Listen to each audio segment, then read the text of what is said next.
Yes, yes, yes mga Jo! Maliwanag pa nga sa sikat ng araw ang mga mata mo today dahil yes, parola reng awus ken Jo king kapangpangan. Iya ka masigla Jo, kaya bubulong ko. Po tating makaramdam marites, mga ragula pa mo rin po tamanyadlo. Hipon yan sa Tagalog pero hindi yung mukhang hipon na jowa ng ex mo ha?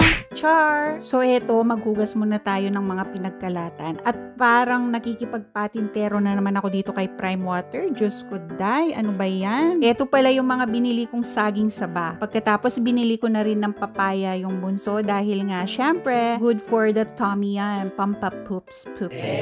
Char, excuse me for that. O Jo, ilagay muna natin itong mga saging saba sa nilaga. Baka makalimutan at mabantilo. Ayan, luto na po ang ating ulam. Wow! Spicy garlic shrimp. Tapos yung fried rice. At yung ating nilagang baboy.